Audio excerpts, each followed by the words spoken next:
Hola, ¿qué tal? Buenos días. Somos nosotros, yo soy investigador de Lima, me llamo Miguel Ballesteros. Yo me dedico al análisis funcional, análisis matemático, ecuaciones diferenciales parciales. Y en esta ocasión estoy con mi alumno, Fernando Suárez. Entre nosotros dos nos dimos a la tarea de presentar en un lenguaje matemático claro las herramientas que se usan frecuentemente en ecología, en las herramientas de estadística y de matemáticas que se utilizan. Entonces, la intención de esta plática de divulgación que estamos dando es tratar de hacer accesible a la audiencia de matemáticas los diferentes métodos que se utilizan en el contexto de estadística, así en un lenguaje que pueda entender cualquier persona que estudia matemáticas o interesada en matemáticas, inclusive una audiencia general. Entonces, lo que vamos a usar son un poquito de herramientas de estadística y un poquito de herramientas eh, de diagonalización de matrices, eigenvalores, pero lo vamos a explicar de manera que se pueda entender para el público en general. También puede ser gente que esté estudiando la prepa, que tenga interés en estos temas. Entonces, nos vamos a basar en un estudio que tenemos, que también involucra colegas biólogos que trabajaron junto con nosotros en un análisis de datos de campo, pero en este caso nosotros nos interesa principalmente enfocarnos en la parte matemática para hacerlo con claridad y que se entienda de manera precisa con argumentos de lo que está acostumbrado la gente desde la perspectiva del análisis o desde la estadística. Entonces, es lo que vamos a hacer ahorita y voy a empezar con el primer tema del primer tema que se usa, de los que más se usan en estadística espacial para cosas que si estadística espacial quiere decir son, es estadística que se refiere a describir datos que tienen componentes espaciales como componentes geográficos, ¿sí?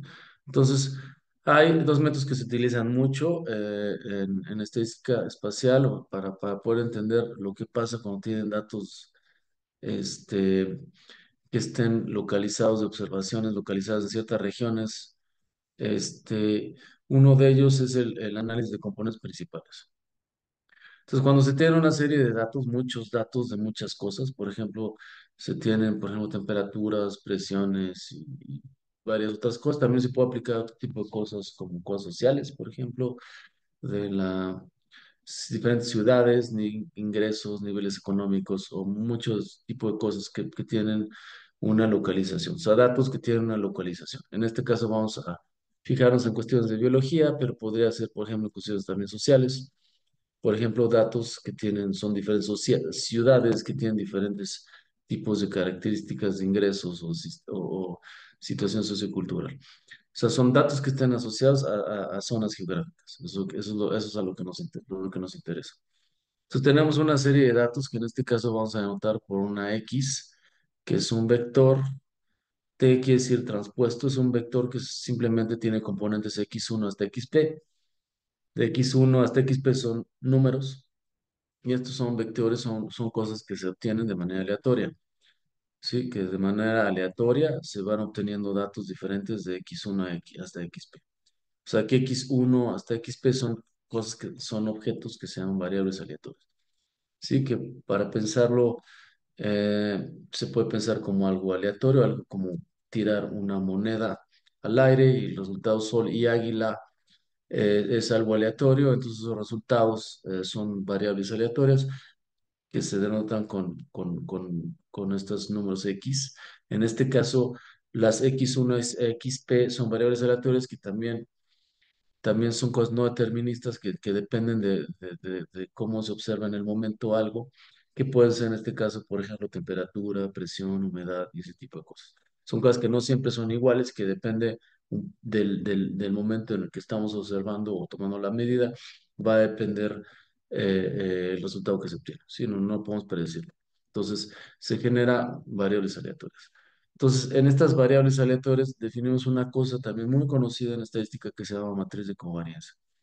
Que simple agarramos estas variables aleatorias y le restamos su promedio. El E de X es el promedio de las variables aleatorias y lo elevamos esto al cuadrado, bueno, como vectores, lo multiplicamos por el mismo, o sea, componente a componente, por su transpuesto, y eso me va a generar una matriz, y esa matriz es una matriz simétrica, ¿sí? O sea, que su transpuesta es ella misma, eh, y por esa razón nosotros podemos transformarla en otra matriz, que es una matriz diagonal.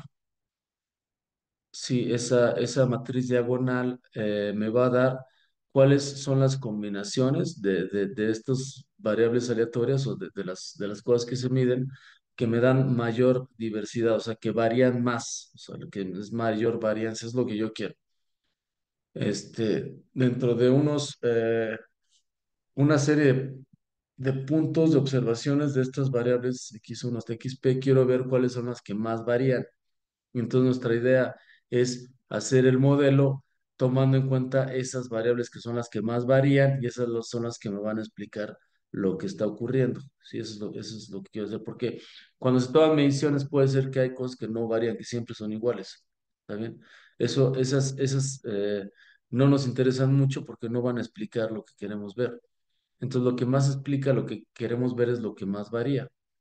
Entonces, en vez de ver si es la temperatura, la humedad o lo que sea lo que más varía, lo que queremos es encontrar, a ver si puede haber una combinación de ellas, o por ejemplo, un medio de temperatura más un medio de humedad, y esa es la que más varía. Y nosotros, en términos de esa componente que es la que varía más, es cómo queremos explicar cómo está la situación en el fenómeno que estamos estudiando. Entonces, bueno, si tomamos el conjunto de los eigenvectores y los eigenvalores, los denominamos por lambda i y ahí son los eigenvectores o los eigenvalores de la matriz esta que estamos considerando de covarianza que llamamos sigma. Esos eigenvectores y eigenvalores son exactamente los que me hacen diagonal a la matriz de covarianza. O sea, aquí sería la matriz de covarianza sigma, es una matriz que normalmente tiene componentes en todos lados, que son diferentes ceros, y lo que queremos hacer es que todo sea cero menos la parte diagonal, y para eso vamos a hacer una transformación. Vamos a multiplicarla por una matriz Q y por su transpuesta, y eso nos va a generar una matriz que es diagonal, que en esta vez, que en este caso le notamos por lambda. Lambda sería una matriz diagonal que esencialmente dice lo mismo que la matriz de covarianza, pero es mucho más sencilla. ¿Sí? Eh, para eso tenemos que encontrar unos objetos que se llaman eigenvectores y eigenvalores. Los eigenvalores los denotamos por lambda i, que son los elementos de la diagonal de la matriz que tenemos ya lambda. Y los i son los vectores que son las columnas o los renglones de la matriz Q, es la matriz Q que estamos poniendo aquí.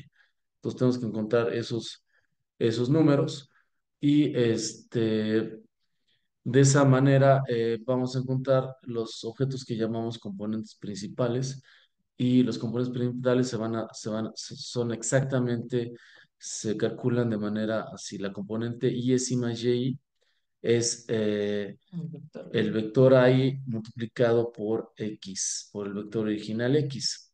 ¿Sí?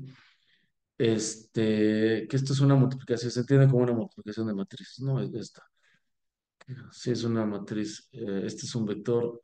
Bueno, no quiero entrar en detalles, ¿no? Pero esto es multiplicación de vectores, se entiende como una multiplicación de matrices, o podría ser también entendido como una producto escalar. Este, bueno, las variables aleatorias, ya que encontramos las yes, is, porque generan una matriz diagonal, ya no están correlacionadas. Entonces, las correlaciones de los y's y yks son cero. Entonces, también desde otra perspectiva, también queremos encontrar variables que no están correlacionadas entre sí. O sea, tenemos originalmente variables que están correlacionadas, y de esas queremos encontrar otras que no están correlacionadas, y esas no correlacionadas de manera que son en cierto sentido independientes, no necesariamente independientes, porque que no estén correlacionadas no implica independencia, a menos que sean gaussianas, pero en este caso, esa cierta independencia que se puede eh, entender como que de la forma en que las variables no están correlacionadas, también me genera una mejor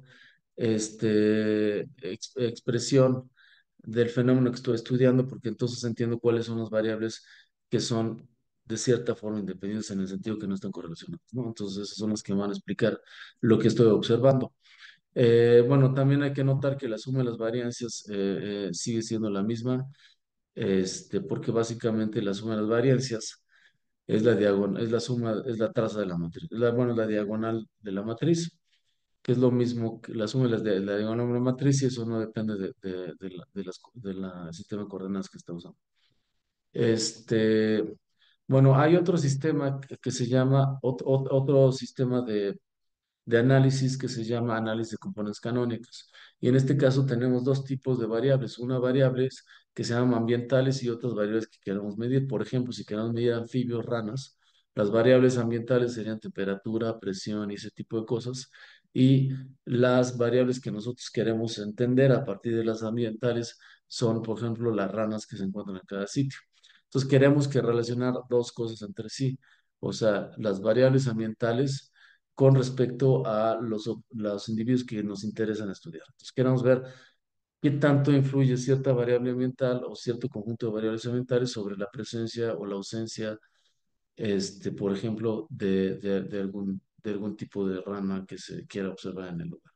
Entonces, para eso también encontramos una matriz de covariancia. Aquí tenemos definidos por sigma la matriz de covariancia, que sería la matriz de la covariancia del vector aleatorio X con X, de YX, XY y YY. Esta es la matriz de covariancia que me relaciona las variables X con las variables Y. De esta forma, ahora lo que yo quiero encontrar son los vectores de X que están más correlacionados con los vectores de Y.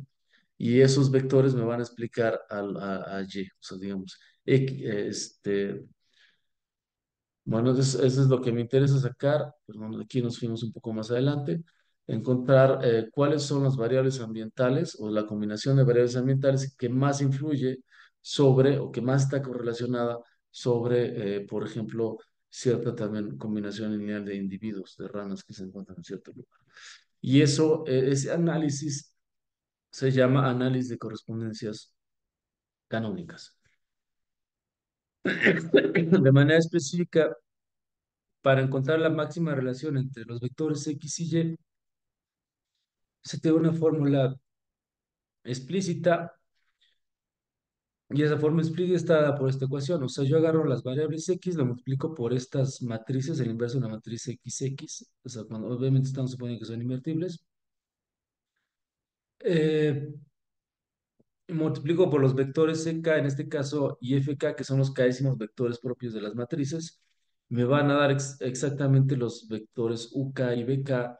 Entonces, UK y BK son los que están más correlacionados. El primero, el U1, es el que está más correlacionado con B1, y el siguiente nivel de correlación es U2 con B2 y así.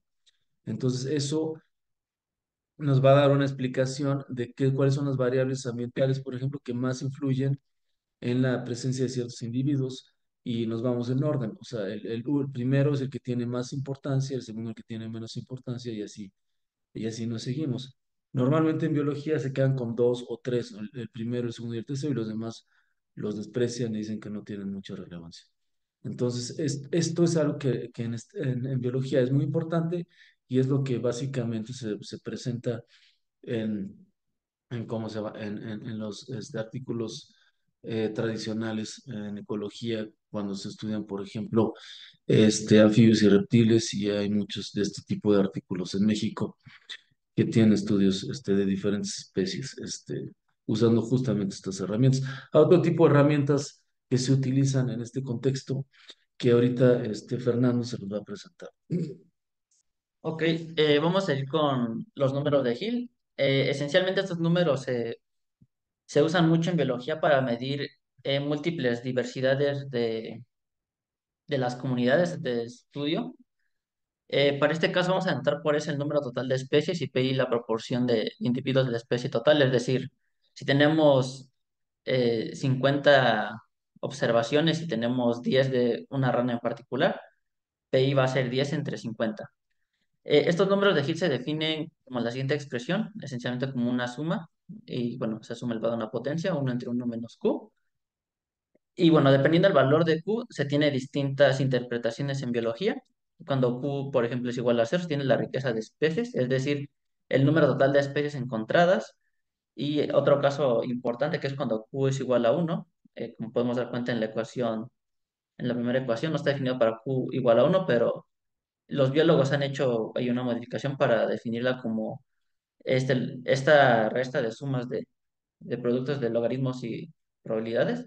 De hecho, quien tiene conocimiento de estas cosas, podríamos decir que es la entropía asociada como a las especies.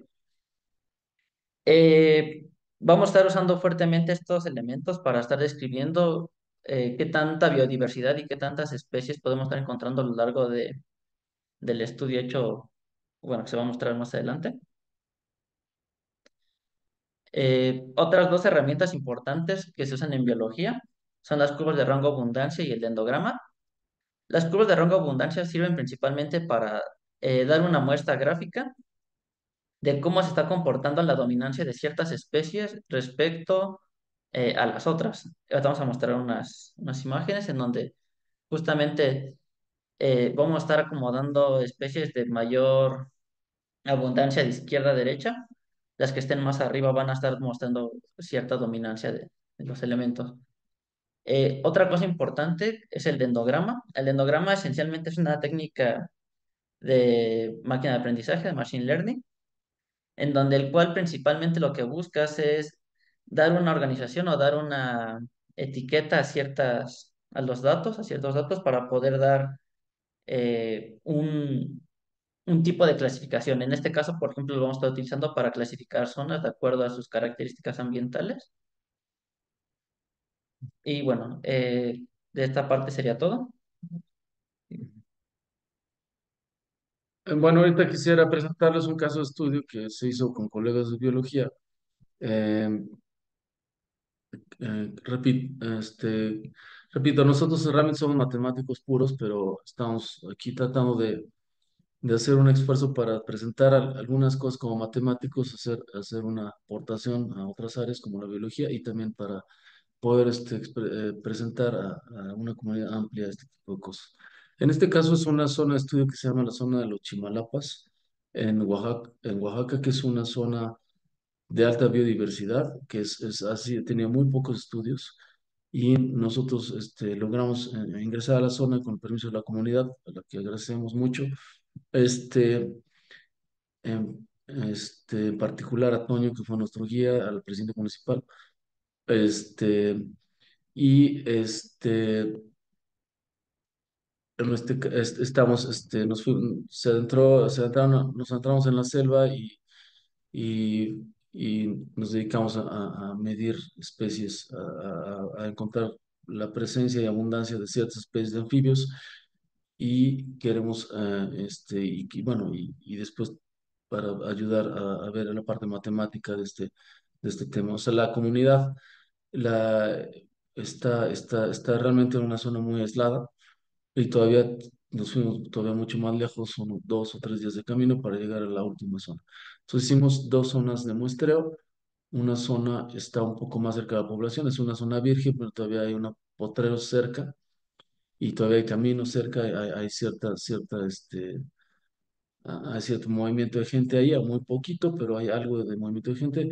Y una zona mucho más alejada que tiene mucho menos movimiento de gente y los caminos están mucho menos marcados, no hay potreros alrededor.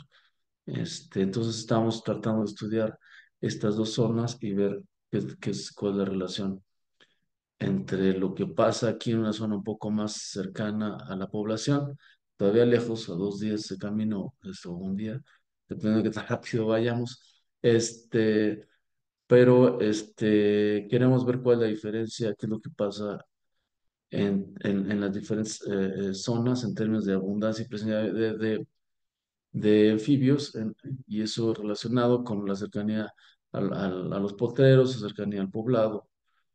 Entonces tenemos acá 2 zonas, en realidad tenemos 2 zonas alejadas de muestreo y una de ellas va a ser dividida en tres zonas. Una parte es de esa parte de la primera, esta zona es esta amarilla la estoy haciendo un poco más grande y la divido en tres partes. Es la parte primera, es la de selva virgen, que está más o menos lejos del potrero. Después aquí tenemos una zona que se acerca al potrero y una zona de transición que había como una parte como medio, que fue forestada y que fue creciendo la vegetación, pero la vegetación todavía es joven.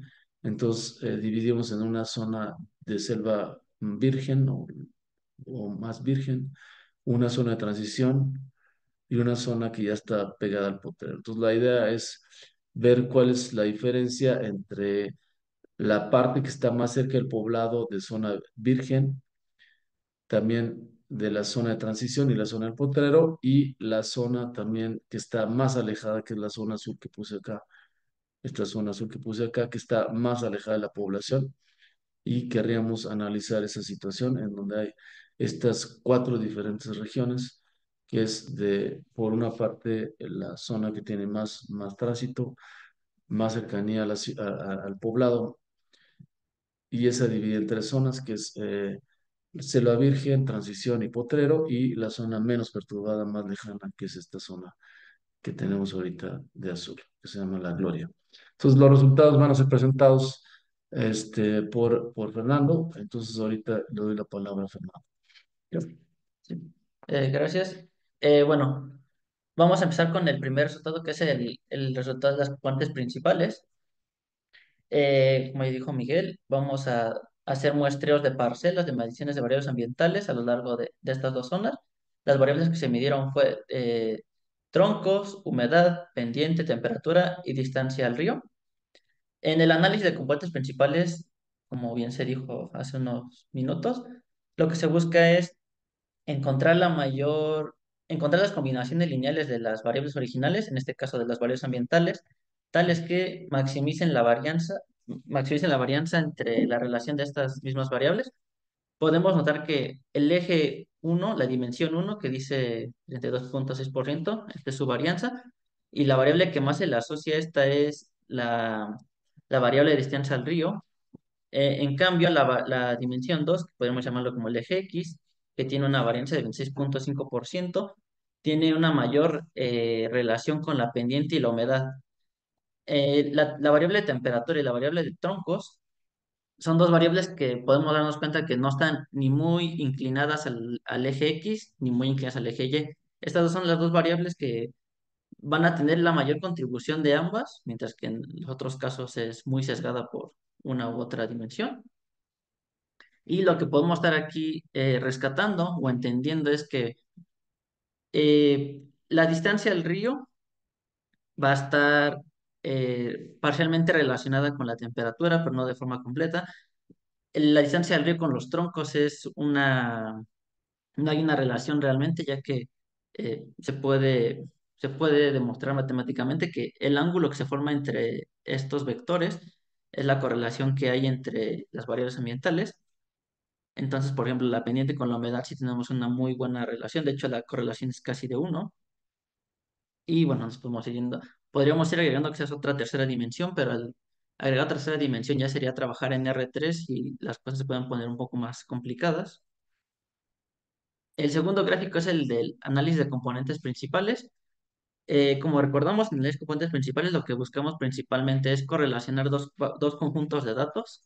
Los dos conjuntos de datos que buscamos estudiar en este momento fue las variables ambientales, que podemos llamarlas si quieren la matriz X, y la matriz Y de presencias de anfibios. Todos los nombres que se muestran aquí son nombres científicos de anfibios y reptiles, y lo que podemos darnos cuenta es que, por ejemplo, todos los anfibios que aparecen aquí, que es alrededor de 5 especies, están fuertemente correlacionados con las variables de distancia al río, pendiente, humedad, temperatura y troncos. Lo que ocurre con el Craugastor alfredi, la Quiticoila soque y la Pectorilla matrudae, eh, se puede concluir de este tipo de estudios es que no hay un análisis perdón, no hay una relación muy concreta de cómo es que las variables ambientales están influyendo en ellas. Por ejemplo, eso no ocurre con la Piticoila uitianozota, ya que, por ejemplo, esta está más cercana a la estancia del río, entonces podríamos estar diciendo, ok, este anfibio tiene una fuerte relación con los cuerpos de agua.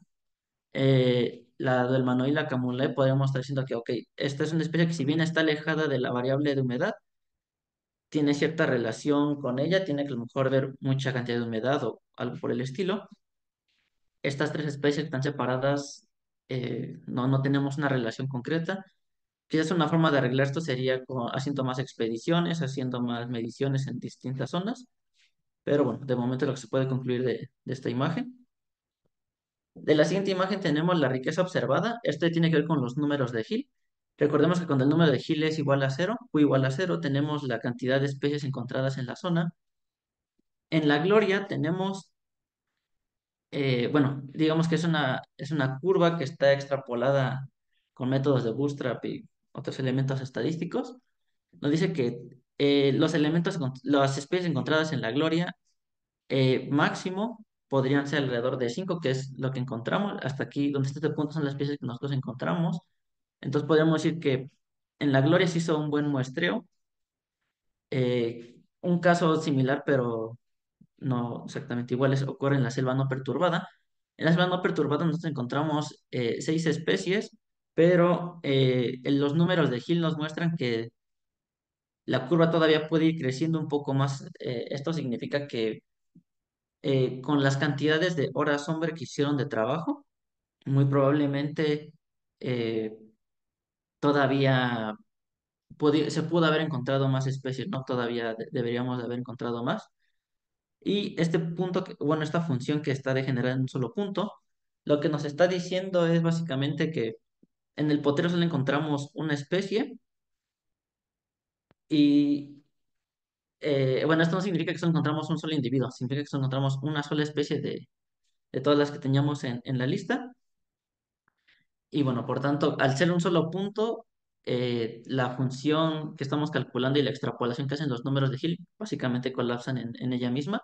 Lo que se puede aquí explicar es que nos hace falta hacer más mediciones en esta zona para ver si se puede hacer un mejor muestreo. Vamos ahora a usar la diversidad de la exponencial del índice de Shannon, que es la entropía, lo que vimos hace un momento, que es menos la suma de PI por el logaritmo de PI.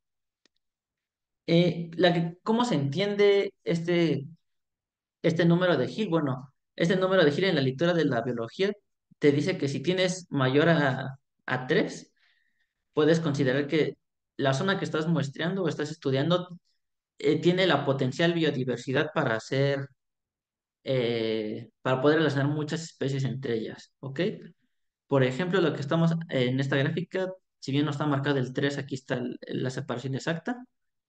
En el caso de la Gloria y en el caso de la selva, estos valores superan a 3, entonces lo que nos dice es que son zonas aptas para poder preguntarnos sobre cómo está la diversidad en la zona, ¿no? Que aquí te da el indicio de que son zonas tentativamente muy ricas. Particularmente, por ejemplo, podemos ver la selva no perturbada, que es la curva azul, justo como dice su nombre, al ya no ser interferida por el hombre, esta tiene mayor potencial a ser a encontrarse múltiples especies, ¿no? Ya que no está influyendo la parte ganadera, la parte de deforestación por agricultura y cosas por el estilo. La Gloria es un caso similar. Y bueno, el potero al solo encontrar solo una especie, bueno, sigue colapsando en un solo punto. Lo que vamos a mostrar ahora son las curvas de rango abundancia. Recordemos que las curvas de rango abundancia es una forma gráfica de mostrar la dominancia de ciertas especies en zonas de interés. Por ejemplo, en esta parte que era la selva no perturbada, que era el azul, en esa zona encontramos eh, 6 especies, en donde, por ejemplo, la que tiene mayor abundancia o mayor dominancia es la del Manuela camulae.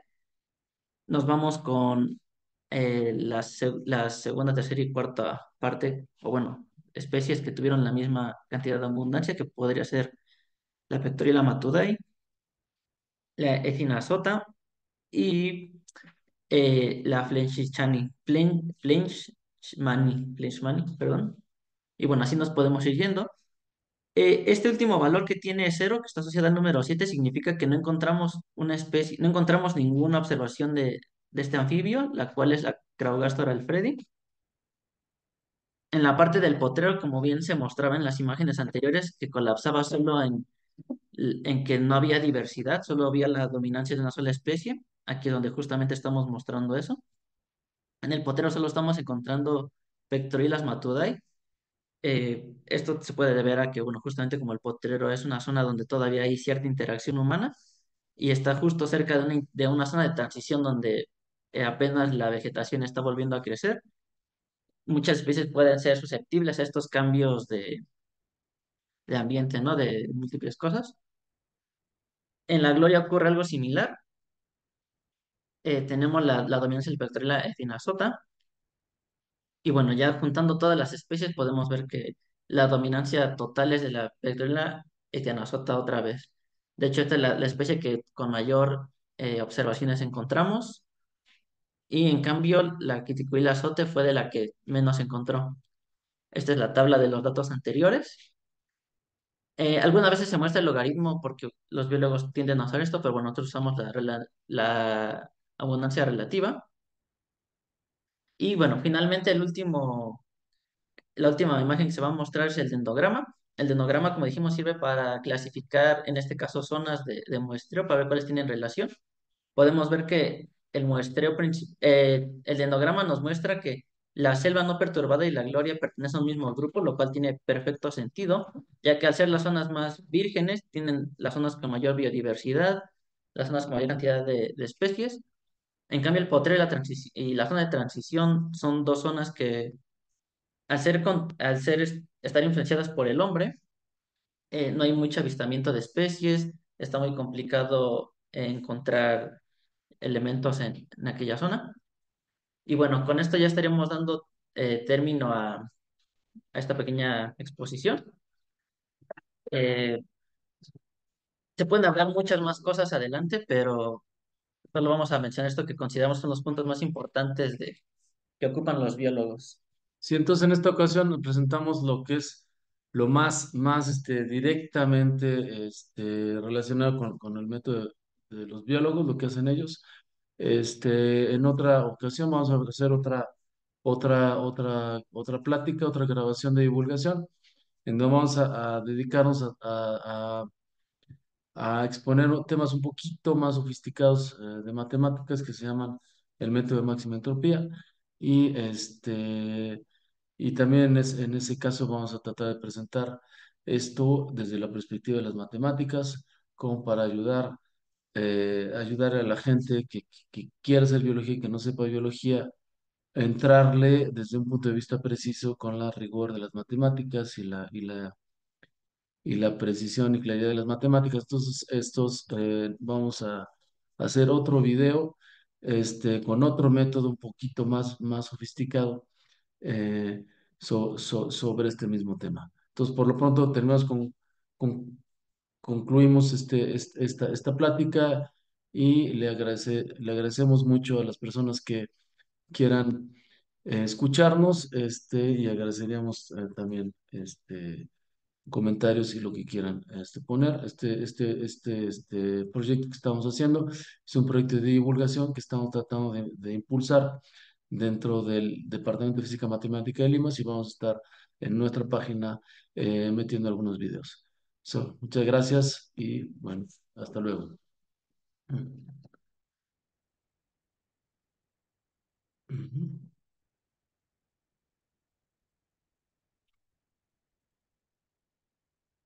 ¿Ya se dejó de grabar?